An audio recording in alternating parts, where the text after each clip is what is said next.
Fatima Shirazi homemade product इस्तेमाल करने से 1 मंथ में 10 kg तक आप अपना वजन कम कर सकते हैं। सबसे कम दाम में वेट लॉस का तरीका हमारे यहाँ मौजूद है, वो भी no side effect, no diet, no exercise के साथ। आज ही कांटेक्ट करें फातिमा शिराजी होममेड प्रोडक्ट से और अपने आप को खूबसूरत बनाएं। Fatima Shirazi homemade product, golden heads colony, pillar number 213, Rajendra Nagar, Hyderabad 8142877400। साबिक वजीर CH मल्ला रेड्डी अराजियात पर गैरकानूनी कब्जों के इल्ज़ामात के खिलाफ तेलंगाना स्टेट हाई कोर्ट से रुजू होने का फैसला किया है। मल्ला रेड्डी ने उनके खिलाफ शाहमीर पेट में दर्ज किए गए मुकदमे को खारिज करने का मुतालबा करते हुए हाई कोर्ट में अर्जी दाखिल की। वाज़ेह है कि मल्ला रेड्डी के खिलाफ गुज़िश्ता हफ्ते ही एट्रॉसिटी एक्ट के तहत मुकदमा दर्ज किया गया था। मल्ला रेड्डी और दीगर 9 अफराद के खिलाफ 47 एकड़ अराजी पर गैरकानूनी कब्जे करने का इल्ज़ाम आयद करते हुए एक मुकदमा दर्ज किया गया है। मल्ला रेड्डी ने हाईकोर्ट में दाखिल करदा अर्जी में दर्ज किया कि उनसे सियासी तौर पर बदला लेने और ज़हनी तौर पर हरासा करने के लिए ही मुकदमा दर्ज किया गया है, इसलिए इस बेबुनियाद मुकदमे को खारिज कर दिया जाना चाहिए। दूसरी तरफ मल्ला रेड्डी की जानिब से दाखिल करदा अर्जी पर जुमे के रोज़ समाअत होने वाली है। कांग्रेस ने तेलंगाना के अवाम को एक और खुशखबरी दी है। नए राशन कार्ड के लिए दरखास्त दाखिल करने के लिए हुकूमत ने मंजूरी दे दी है। नए राशन कार्ड के लिए इस महीने की 28 तारीख से दरखास्तें कबूल की जाएंगी। उत्तम कुमार रेड्डी ने कहा है कि 28 दिसंबर से हर गांव में ग्राम सभा मुनक्किद की जाएगी, जिसमें इस्तिफादा कुनिंदगान का इंतखाब किया जाएगा।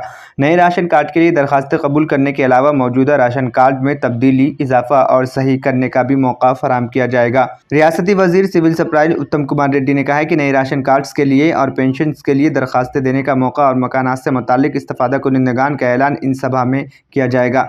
उत्तम कुमार रेड्डी ने गांधी भवन में सियासी उमूर की कमेटी मीटिंग में दीगर इक़दामात के साथ साथ नए राशन कार्ड के बारे में भी अहम तफसीलात बताईं। उत्तम कुमार रेड्डी ने कहा कि बहुत से अफराद नए राशन कार्ड के लिए दरखास्त दाखिल करने के मुंतज़िर हैं। उन्होंने कहा कि तकरीबन 6 साल से नए राशन कार्ड जारी नहीं किए गए, ताहम इसीलिए राशन कार्ड के लिए लाखों दरखास्तें पहले ही से ज़ेर इल्तवा है। उत्तम कुमार रेड्डी ने कहा कि राशन कार्ड न सिर्फ ग़ज़ाई अशिया के लिए बल्कि आरोग्य, श्री और दीगर सरकारी व फलाही स्कीमों से फ़ायदा उठाने के लिए काफ़ी सूदमंद होता है। उन्होंने कहा कि कई गरीब ख़ानदान राशन कार्ड न होने की वजह से खिदमात हासिल नहीं कर पा रहे हैं। कई सालों बाद इस बात का इम्कान है कि इसकी मंजूरी के पेश नज़र दरखास्तों का अंबार लग जाएगा।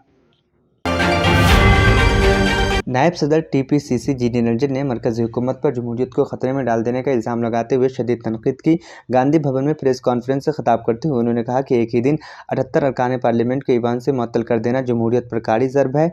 मुल्क में पहले कभी ऐसा नहीं हुआ जब एक ही दिन में इतनी बड़ी तादाद में अरकान पार्लियामेंट को मुअत्तल किया गया। निरंजन ने कहा कि ईवान में 2 गैर मुतल्लिक़ा अफराद का दाखिल होना अरकान पार्लियामेंट में खौफ पैदा कर दिया। अगर कोई हादसा रहनुमा हो जाता तो हालात क्या हो सकते थे, अंदाज़ा लगाना मुश्किल था। उन्होंने मरकज़ी हुकूमत से जानना चाहा कि पार्लियामेंट की हिफाजत के मौजू पर मुबाहस के लिए क्यों BJP डर रही है। इस मसले पर अभी तक वज़ीर दाखिला की खामोशी का मतलब क्या है? क्या इन हालात का मतलब ही तरक्की याफ्ता भारत है? कांग्रेस कायद ने कहा कि इन हालात के लिए BJP हुकूमत को शर्म आनी चाहिए। पार्लियामेंट पर दहशतगर्दों के हमले के रोज़ ऐसा वाक़या होना हिफाजती दस्तों की नाकामी है। इसलिए इस संगीन मसले पर पार्लियामेंट में मुबाहस होने चाहिए ताकि आवाम को हक़ाइक़ का पता चल सके। यहाँ इस बात का तज़किरा ज़रूरी है कि पार्लियामेंट में हिफाजती दस्तों की नाकामी पर मरकज़ी वज़ीर दाखिला से यहाँ जारी करने के मुतालबे के बाद दोनों ऐवानों से 78 अरकान पार्लियामेंट को मुअत्तल कर दिया गया। लोकसभा से 30 अरकान को माबाक़ी इजलास तक और 3 अरकान को सरुकनी कमेटी रिपोर्ट आने तक मुअत्तल कर दिया गया है। इस तरह राज्यसभा के 35 अरकान को माबाक़ी इजलास तक और 11 अरकान को मेंबर्स राइट्स कमेटी की रिपोर्ट आने तक मुअत्तल कर दिया गया है। मौजूदा इजलास में जुमला 92 अरकान को ऐवान से मुअत्तल कर दिया गया है। पार्लियामेंट में इतनी बड़ी तादाद में अरकान की मुअत्तली पहली बार हुई है, जब 1979 में राजीव गांधी के दौर में 63 अरकान को ऐवान से 3 दिन के लिए मुअत्तल कर दिया गया था। मकानात की तामीर के लिए प्लॉट्स देने का मुतालबा करते हुए CPI की जानिब से किए गए एहतजाज के बाद ख़वातीन की बड़ी तादाद बसों में ख़तरनाक तरीके से सफ़र करती हुई नजर आईं, जो इन बसों में मुफ्त सफ़र की सहूलत से इस्तिफ़ादा हासिल करते हुए अपने घरों को वापस हुई। ये वाक़या तेलंगाना के ज़िला जगत्याल में पेश आया। तेलंगाना की कांग्रेस हुकूमत ने ख़वातीन के लिए बसों में सफ़र की मुफ्त सहूलत अपने इंतखाबी वादों के हिस्से के तौर पर शुरू की है। इस स्कीम पर ऐलान के बाद पहली मरतबा जगत्याल में ख़वातीन को बसों में लटक कर जाते हुए और ख़तरनाक तरीके से धक्का मुक्की करते हुए देखा गया है। इस एहतजाजी प्रोग्राम में मुख्तलिफ देहातों से ख़वातीन की बड़ी तादाद आई थी। बसों में गुंजाइश न होने पर बाज़ ख़वातीन ने घरों को वापसी के लिए प्राइवेट गाड़ियों का सहारा लिया।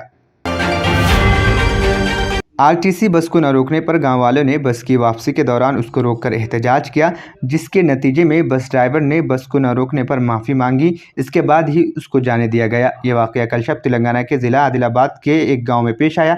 तेलंगाना हुकूमत ने महालक्ष्मी स्कीम के तहत ख़वातीन को बसों में मुफ्त सफ़र की सहूलत फराहम की है। मकामी ख़वातीन ने शिकायत करते हुए कहा कि उनको देखकर बस ड्राइवर ने बस को नहीं रोका, जिसके बाद मकामी अफराद की बड़ी तादाद वहां पहुंच गई, जिन्होंने वापसी पर इस बस को रोक दिया और एहतजाज किया। उन्होंने बस ड्राइवर की इस हरकत पर शदीद बरहमी का इजहार किया। बादहज़ा जब ड्राइवर ने आइंदा इस तरह की हरकत का इआदा न करने की यकीन दहानी कराई तो उसे और कॉन्ट्रैक्टर को जाने की इजाज़त दी गई। इस वाक़ये का वीडियो सोशल मीडिया के मुख्तलिफ प्लेटफॉर्म्स पर तेज़ी के साथ वायरल हो रहा है। महाराष्ट्र में मराठा रिजर्वेशन का मामला एक बार फिर पेचीदा होता नजर आ रहा है। महाराष्ट्र के वज़ीर आला एकनाथ शिंदे ने मंगल को ऐलान करते हुए कहा कि सरकारी मुलाजमतों और तालीम में मराठा कोटे के लिए एक नया कानून बनाने के वास्ते फरवरी में रियासती मुक़न्नना का खुसूसी इजलास बुलाया जाएगा।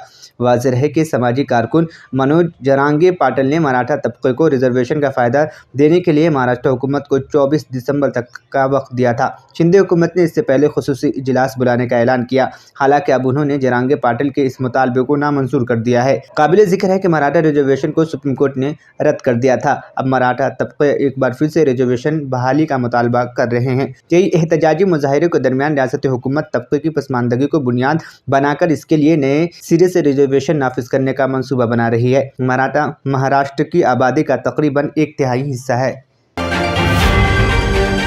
17वें लोकसभा का आखिरी सरमाई इजलास खबरों में है। सबसे पहले दो दरअंदाज लोकसभा का सिक्योरिटी हिसार तोड़कर पार्लियामेंट में दाखिल हुए। ये पार्लियामेंट की तारीख की सबसे बड़ी सिक्योरिटी खामी थी। 141 अपोजिशन मेंबरान पार्लियामेंट जो इस सिक्योरिटी खामी पर बहस का मुतालबा कर रहे थे को लोकसभा और राज्यसभा से मुअत्तल कर दिया गया। इन अरकान पार्लियामेंट पर पार्लियामेंट की कार्रवाई में खलल डालने का इल्ज़ाम है।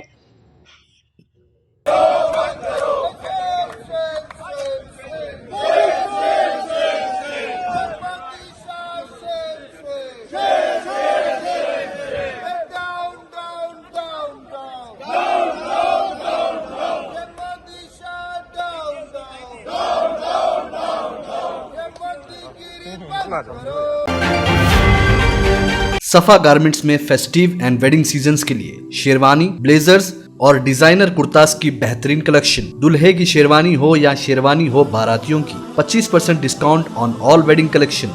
Designer sherwani, open sherwani, readymade blazers जैसे वेलवेट बेस, जैक्वार्ड, टक्सीडो की लाजवाब कलेक्शन रीजनेबल रेट्स पर। शेरवानी, ब्लेजर्स, जोधपुरी की स्टार्टिंग रेंज सिर्फ 2000 रुपए। हर 5000 की खरीदारी पर 1000 रुपए का डिजाइनर कुर्ता बिल्कुल मुफ्त। 10 शेरवानी के ऑर्डर पे एक शेरवानी बिल्कुल मुफ्त। 20% discount on readymade, 10% discount on fabrics. सफा गारमेंट्स, टोली चौकी, एक्स रोड, हैदराबाद।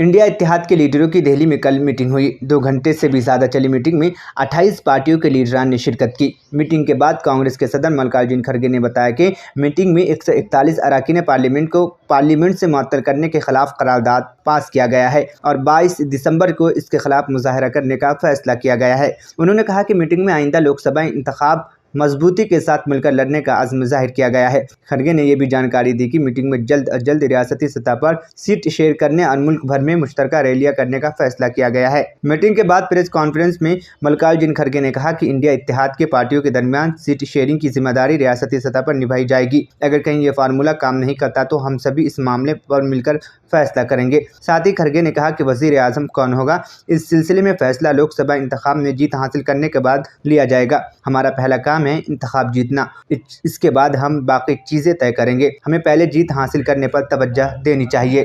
तब मिल के किस ढंग से अपने को एजिटेशन करना है या जो भी इश्यूज है उसको उठाना है, तो ये सारे देश में कम से कम 8-10 मीटिंग सभी मिलके करने का एक निर्णय हुआ और लोगों को ये मालूम करना जरूरी समझे कि गठबंधन के लोग अगर एक मंच पे नहीं आएंगे तो लोगों को इसके बारे में पूरा इसको जो उनको माहिती मिलना है या मालूमात होना है वो नहीं होगा। इसीलिए सभी ने माना और सभी लोग मिलके ये निर्णय लिए हैं। ये एक बहुत अच्छी बात है कि हमारी मीटिंग कम से कम 2-3 घंटे चली। दूसरा चीज़ जो हमारे 142 लोग एमपीस, अब तो 151 हो गए शायद, तो इतने एमपीस को जो सदन के बाहर डालकर सदन जो बीजेपी की सरकार चला रही है इसको कंडम करते हुए हमने एक रेजोल्यूशन पास किया कि ये अनडेमोक्रेटिक है और लोकतंत्र के खिलाफ है और लोकतंत्र को अगर बचाना है तो हम सब लोग मिलके लड़ना होगा और इस लड़ाई के लिए सभी लोग तैयार हैं। और ये पहली बार है हिंदुस्तान के इतिहास में डेमोक्रेटिक एक प्रोसेस में कि जो मुद्दा हमने हाउस में उठाया था वो कोई गलत मुद्दा नहीं था। वो मुद्दा यही था कि जो सऊदी काबिनिया ने मंगल को रियाद में होने वाली इजलास में सऊदी अरब कतर के ताल्लुकात पर तबादला ख्याल किया। सरकारी खबरसा एजेंसी के मुताबिक शाह सलमान बिन अब्दुल अजीज़ की ज़ेर सदारत इजलास में वली अहद शहजादा मोहम्मद बिन सलमान दौरे कतर और अमीर कतर शेख तमीम बिन हमद आल सानी के साथ होने वाली बातचीत का जायज़ा लिया गया। काबिनिया ने सऊदी कतर राब्ते कौंसिल के इजलास की कामयाबियों को सराहा जिसमें दोनों मुल्कों के दरमियान मुख्तलिफ माहदों और मफ़ाहमत की याददाशों को उजागर किया गया। इजलास में अमीर कुवैत शेख नवाफ अहमद अल जाबिर अस्सबा के इंतकाल पर ताज़ियत का इजहार और कुवैत के नए अमीर शेख मशाल अल अहमद अल जाबिर अस्सबा को मुल्क की क़यादत संभालने पर मुबारकबाद दी।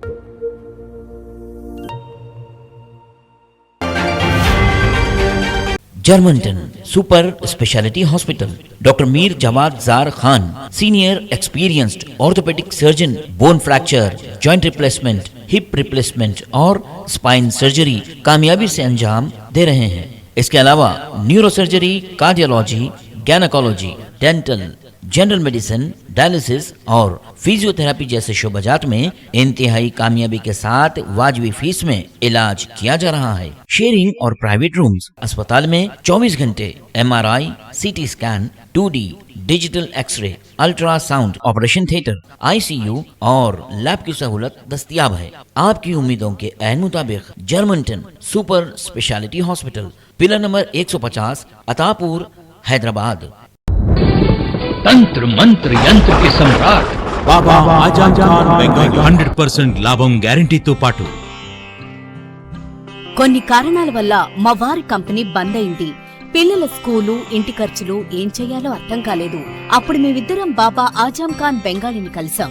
తర్వాత కొన్ని రోజులకే మా వారి కంపెనీ తిరిగి ఓపెన్ అయింది. ఇక మా జీవితంలో అన్ని సంతోషాలే. నాకు చాలా కలలున్నాయి కానీ జేబులో డబ్బులు లేవు. ఇంజనీరింగ్ చదివాను కానీ జాబ్ లేదు. ఆ సమయంలో నాకేం చేయాలో అర్థం కాలేదు. అప్పుడు నా ఫ్రెండ్ ఒకడు బాబా ఆజం ఖాన్ బెంగాలీ గురించి నాకు చెప్పాడు. ఆయన్ని కలిసిన తర్వాత నేను ఒక కన్స్ట్రక్షన్ కంపెనీలో ఇంజనీర్ అయ్యాను. మేమిద్దరం ఒకరినొకరు ప్రేమించుకున్నాం. కానీ మా ఇద్దరి తరపు పెద్దవాళ్లు మా పెళ్లి ఒప్పుకోలేదు. మేము బాబా ఆజం ఖాన్ బెంగాలీ గారిని కలిసాం. ఆ తర్వాత మా పెద్దలు మా పెళ్లి ఒప్పుకున్నారు. ఉద్యోగం, వ్యాపారం, ఇంటిపోరు, ఆర్థిక సమస్యలు, ప్రేమ వివాహం, చేతబడి చేయబడిన వారు, భార్యాభర్తల మధ్య గొడవలు, పెళ్లిలో ఆటంకాలు, సవతిపోరు, శత్రుబాధ, విదేశీయానం, సంతాన ప్రాప్తి, ముట్కార్ని వశీకరణం స్పెషలిస్ట్. నేను చేసిన పనిని ఎవరైనా సవాల్ చేస్తే వారికి నగదు బహుమతి. మా address Baba Azam Khan Bengali, Malakpet, Hyderabad. Phone number 9573048697। अगर आपने हमारे चैनल को अभी तक सब्सक्राइब नहीं किया है तो यहाँ पर रेड कलर का सब्सक्राइब बटन दिख रहा है, उसे क्लिक करें और हमारे चैनल को सब्सक्राइब कीजिए और साथ ही साथ बेल आइकन को भी